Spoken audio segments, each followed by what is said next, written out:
আজকে আমি বানাবো মোচা দিয়ে চপ।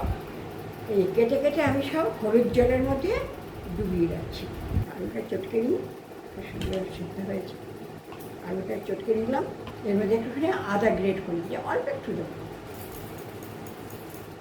এর মধ্যে এবারে নুন দেবো, বিট নুন দেবো। এই দেখুন আমি কিভাবে সেদ্ধ করে এই যে জলটা ঝরিয়ে নিয়েছি। হাত দিয়ে চটকানোর চাইতে আমি ভাবলাম মিক্সিতে হালকা শুধু একটা দিয়ে অফ করে দেবো। হ্যাঁ, তাহলে ভালো হবে। তাহলে কচকচ ভাবটা অত বেশি কচকচ থাকবে না, একটু কচকচ ভাব থাকতেই হবে। খুব বেশি তেল দেবো না, এই 2 পালির মতন তেল দেবো। এই একটা শুকনো লঙ্কা আমি দিয়ে দেবো একটা ফ্লেভার আসার জন্য। হ্যাঁ, হাফ চামচের মতন চিনি দিয়ে দিলাম। আলুটা দেওয়া হলো ওই মোচাটা বাইন্ডিং হওয়ার জন্য। ঝালের জন্য একটুখানি গুঁড়ো লঙ্কার গুঁড়োটা দিয়ে দিলাম।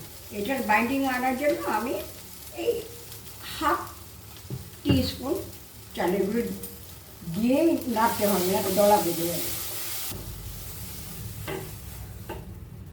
যতটা চালের গুঁড়ো নিয়েছি ততটা বেসন নিয়েছি। একটুখানি খাবার সোডা দিলাম, পরিমাণ মতো নুন দিলাম, একটু হলুদ। খুব ভালো করে ফাটাবো। আমার কাজ হলো এগুলোকে গোল গোল করে চপের আকারে বানানো। এই এতটা পরিমাণ নিলাম, নিয়ে গোল করে একটুখানি একটু চ্যাপটা করে দিলাম। হ্যাঁ, একটু চ্যাপটা করে দিলাম।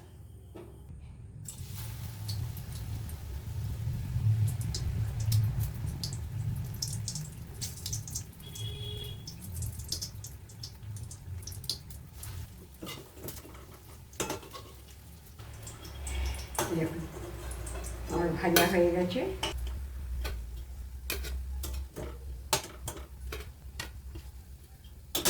চারখানা চপ